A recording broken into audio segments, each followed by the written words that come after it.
అప్పుల బాధలు వెంటాడుతున్నాయా? అయితే 6 జేవిఆర్ వారి జాతిరత్నాలు ధరించండి.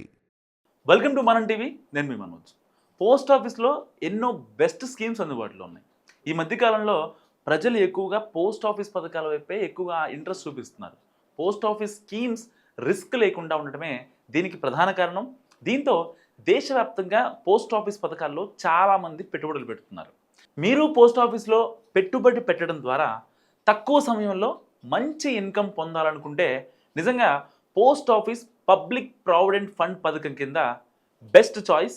ఎందుకంటే కేవలం 411 రూపాయల పెట్టుబడితో 43 లక్షల అక్షరాలా పొందవచ్చు. పన్ను ఆదా చేయాలనుకునే వారికి ఈ పథకం చాలా ప్రయోజనకరంగా ఉంటుంది.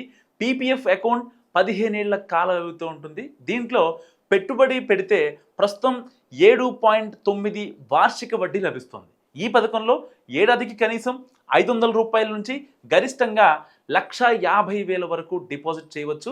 ప్రతి నెల 12,500 అంటే రోజుకు దాదాపు 411 రూపాయలు కడితే ఒక ఏడాదితో మొత్తం 1,50,000 జమ అవుతాయి. సో 15 ఏళ్ల తర్వాత దాదాపు 43,60,000 మనం పొందవచ్చు.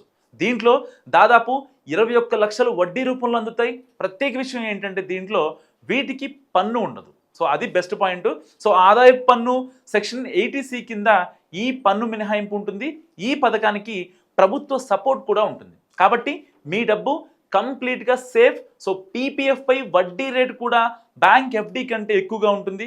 ఎక్కువ కాలం పెట్టుబడి పెట్టే వారికి ఇది ఒక బెస్ట్ చాయిస్గా చెప్పొచ్చు. దీనిలో డబ్బు డిపాజిట్ చేయడం కూడా చాలా ఈజీ. సో మీరు కోరుకుంటే మొత్తం డబ్బును ఒకేసారి కూడా డిపాజిట్ చేయవచ్చు, లేదా నెలవారీగా కట్టొచ్చు.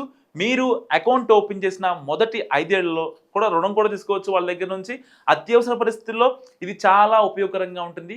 అండ్ పీపీఎఫ్లో ఆన్లైన్లో డబ్బు జమ చేసే సౌకర్యాన్ని కూడా పోస్ట్ ఆఫీస్ ఇప్పుడు అందుబాటులో వచ్చింది. So India post payments bank లేదా డక్ పే యాప్ సహాయంతో మీరు మీ బ్యాంక్ అకౌంట్ నుంచి పీపీఎఫ్ ఖాతాకు ఈజీగా డబ్బును బదిలీ చేయొచ్చు. దీనికోసం ఐపీపీబీ అకౌంట్ను మీ బ్యాంక్ ఖాతాకు లింక్ చేయడమే చాలా సింపుల్ ఇది కూడా. సో తర్వాత యాప్లో పీపీఎఫ్ ఆప్షన్ను ఎంచుకొని అకౌంట్ నెంబర్, కస్టమర్ ఐడిని నమోదు చేసి పేమెంట్ చేస్తే సరిపోతుంది. సో మీ డబ్బు సేఫ్గా ఉండాలి అండ్ భవిష్యత్తులో అధిక మొత్తంలో రావాలని అనుకునే వాళ్ళకు ఇది ఒక గొప్ప పథకంగా చెప్పుకోవచ్చు. సో ఈ వీడియో గురించి మీరేమనుకుంటున్నారా కామెంట్ రూపంలో చెప్పండి.